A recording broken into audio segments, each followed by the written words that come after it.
right, now let's get on to number 6 here, shall we? So look, for number 6, it says, what is the sine of A? My best advice to you is to be really, really careful with what sine is. You know our old saying from class, PFG? Well, sine is opposite over hypotenuse, right? And here's angle A. So the other thing that's new for you, so the PFG is not a new concept. Write down the formula so you don't mess it up, right? So for A, this is adjacent, and that is opposite. You see, adjacent's next to, adjacent sides make an angle. Opposite side's the opposite side of the triangle. It's the side that connects the two adjacent sides to make it into a triangle, right? So this, we don't know what it is. So let's call this instead of question mark, let's call it K, because we don't know what that is, right? So it's going to be K is the opposite, hypotenuse is 12.5. Do you see? Now it says cosine of B. Cosine of B. Cosine is adjacent over hypotenuse, right? So this is adjacent. Adjacent's next to. So it's once again it's K over 12.5. Those are equal. Look. That's it. And do you see that angle A is 90 minus B and angle B is 90 minus A? Do you see? Because these two have to add up to 90. They have to. So that's true. Now, tangent of A. Tangent is opposite over adjacent. So A is K over 11. Now, we could use the Pythagorean theorem to find the missing side. Let's go ahead and do that. So it's going to be 11 squared plus B squared equals 12.5 squared. And so if we solve that, we get B equals 12.5 squared minus 11 squared. And that turns out to be, if we plug that into our fancy calculator, it turns out to be 5.94 to 3 significant figures. There we go. Now, I don't know why that doesn't have a parentheses right there, but so for the next part, it says to write an equation in terms of angle A that can be solved to find the missing side. And it says not to use the Pythagorean theorem. So what we're doing right here, what it's really asking you to do right here, is it's asking you to just write an equation using trigonometry. So trying to get you in the habit of using trig to write something. So we could use sine, we could use cosine, we have used tangent. See, all three of these are equations that we could solve for the value of K. Any of these three would work. So you could have written this, you could write this, or you could write this. I'm just going to pick A. I'm going to pick the first one, sine of A. Sine of A. See, it says in terms of A. Oh, we couldn't use this one. Sorry, because it says in terms of A. So we could use this, we could have used this. Sine of A equals K over 12.5.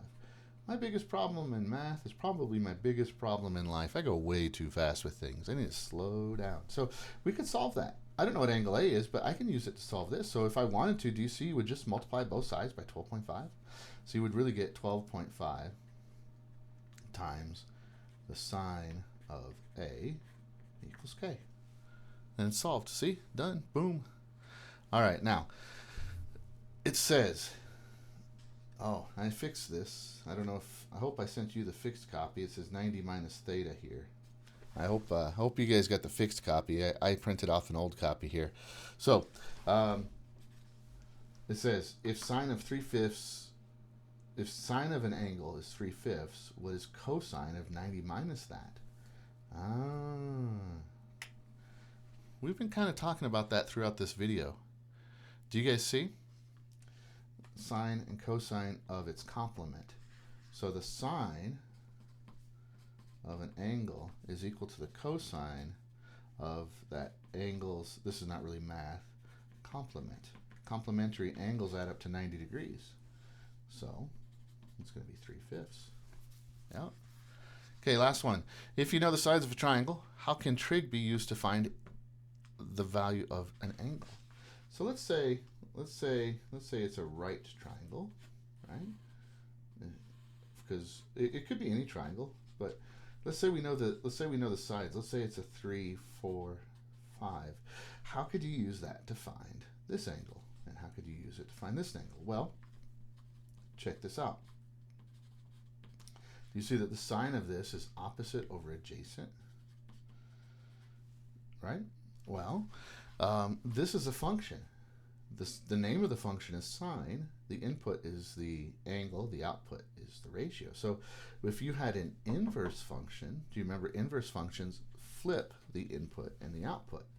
So this is actually how you could find this angle. A is going to be equal to the inverse of sine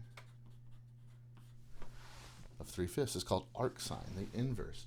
So inverse functions flip the input and output. I know the ratio, but I don't know the angle. You see, normally the angle is the input, and you can use that to find the ratio of sides. So now, knowing the ratio of sides, we can plug that into the inverse function to find the angle. That's going to be really confusing. We're going to get into that in the very near future. So as you were doing your homework, check this out. Here's what I would expect. I would expect this one to be kind of confusing.